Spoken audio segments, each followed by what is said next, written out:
अनोखे रहस्य अभिशप्त कोहिनूर हीरा, जिसके पास भी गया वो हो गया बर्बाद। प्राचीन भारत की शान कोहिनूर हीरे की खोज वर्तमान भारत के आंध्र प्रदेश राज्य के गुंटूर जिले में स्थित गोलकुंडा की खदानों में हुई थी, जहां से दरियाई नूर और नूरोनैन जैसे विश्व प्रसिद्ध हीरे भी निकले थे। पर यह हीरा खदान से कब बाहर आया, इसकी कोई पुख्ता जानकारी इतिहास में नहीं है। कोहिनूर का अर्थ होता है रोशनी का पहाड़, लेकिन इस हीरे की चमक से कई सल्तनत के राजाओं का सूर्य अस्त हो गया। ऐसी मान्यता है कि यह हीरा अभिशप्त है, और यह मान्यता अब से नहीं 13वीं शताब्दी से है। इस हीरे का प्रथम प्रमाणिक वर्णन बाबरनामा में मिलता है, जिसके अनुसार 1294 के आसपास यह हीरा ग्वालियर के किसी राजा के पास था। हालांकि तब इसका नाम कोहिनूर नहीं था। पर इस हीरे को पहचान 1306 में मिली, जब इसको पहनने वाले एक शख्स ने लिखा कि जो भी इंसान इस हीरे को पहनेगा वो इस संसार पर राज करेगा, पर इसकी के साथ उसका दुर्भाग्य शुरू हो जाएगा। हालांकि तब उसकी बात को उसका वहम कहकर खारिज कर दिया गया, पर यदि हम तब से लेकर अब तक का इतिहास देखें तो कह सकते हैं कि यह बात काफी हद तक सही है। कई साम्राज्यों ने इस हीरे को अपने पास रखा, लेकिन जिसने भी रखा वह कभी भी खुशहाल नहीं रह पाया। 14वीं शताब्दी की शुरुआत में यह हीरा काकतीय वंश के पास आया, और इसी के साथ 1083 से शासन कर रहे काकतीय वंश के बुरे दिन शुरू हो गए, और 1323 में तुगलक शाह प्रथम से लड़ाई में हार के साथ काकतीय वंश समाप्त हो गया।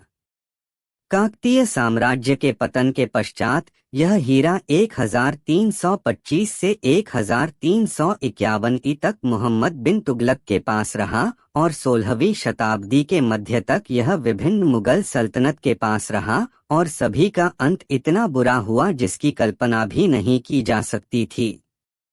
1852 से पूर्व कोहिनूर हीरा, शाहजहां ने इस कोहिनूर हीरे को अपने मयूर सिंहासन में जड़वाया, लेकिन उनका आलीशान और बहुचर्चित शासन उनके बेटे औरंगजेब के हाथ चला गया। उनकी पसंदीदा पत्नी मुमताज का इंतकाल हो गया, और उनके बेटे ने उन्हें उनके अपने महल में ही नजरबंद कर दिया। 1739 में फारसी शासक नादिर शाह भारत आया, और उसने मुगल सल्तनत पर आक्रमण कर दिया। इस तरह मुगल सल्तनत का पतन हो गया, और नादिर शाह अपने साथ तख्ते ताउस और कोहिनूर हीरों को पर्शिया ले गया। उसने इस हीरे का नाम कोहिनूर रखा। 1747 में नादिर शाह की हत्या हो गई, और कोहिनूर हीरा अफगानिस्तान शाहशाह अहमद शाह दुर्रानी के पास पहुंच गया, और उनकी मौत के बाद उनके वंशज शाह शुजा दुर्रानी के पास पहुंचा। पर कुछ समय बाद शाह ने शाह शुजा को अपदस्थ कर दिया। 1813 में अफगानिस्तान के अपदस्थ शाहशाह शाह शुजा कोहिनूर हीरे के साथ भागकर लाहौर पहुंचा। उसने कोहिनूर हीरे को पंजाब के राजा रणजीत सिंह को दिया, एवं इसके एवज में राजा रणजीत सिंह ने शाह शुजा को अफगानिस्तान का राजसिंहासन वापस दिलवाया। इस प्रकार कोहिनूर हीरा वापस भारत आया। 1852 के बाद कोहिनूर हीरा, लेकिन कहानी यही खत्म नहीं होती है। कोहिनूर हीरा आने कुछ सालों बाद महाराजा रणजीत सिंह की मृत्यु हो जाती है, और अंग्रेज सिख साम्राज्य को अपने अधीन कर लेते हैं। इसी के साथ यह हीरा ब्रिटिश साम्राज्य का हिस्सा हो जाता है। कोहिनूर हीरे को ब्रिटेन ले जाकर महारानी विक्टोरिया को सौंप दिया जाता है, तथा उसके शापित होने की बात बताई जाती है। महारानी के बाद समझ में आती है, और वो हीरे को ताज में जड़वा के 1852 में स्वयं पहनती है, तथा यह वसीयत करती है कि इस ताज को सदैव महिला ही पहनेगी। यदि कोई पुरुष ब्रिटेन का राजा बनता है तो यह ताज उसकी जगह उसकी पत्नी पहनेगी।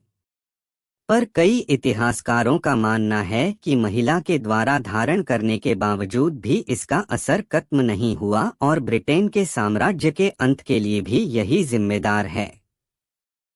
ब्रिटेन 1850 तक आधे विश्व पर राज कर रहा था, पर इसके बाद उसके अधीनस्थ देश एक एक करके स्वतंत्र हो गए। 793 कैरेट का था कोहिनूर। कहा जाता है कि खदान से निकला हीरा 793 कैरेट का था। अलबत्ता 1852 से पहले तक यह 186 कैरेट का था। पर जब यह ब्रिटेन पहुंचा तो महरी को यह पसंद नहीं आया, इसलिए इसकी दोबारा कटिंग करवाई गई, जिसके बाद यह 105.6 कैरेट का रह गया।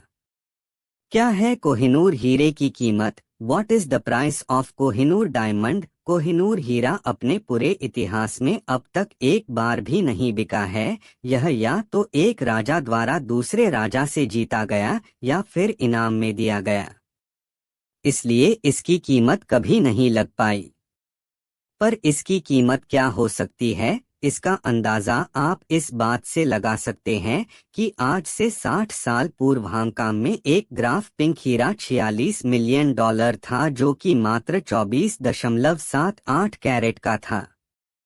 इस हिसाब से कोहिनूर की वर्तमान कीमत कई बिलियन डॉलर। अधिक कहानी सुनने के लिए चैनल को लाइक करें, शेयर करें और सब्सक्राइब करें।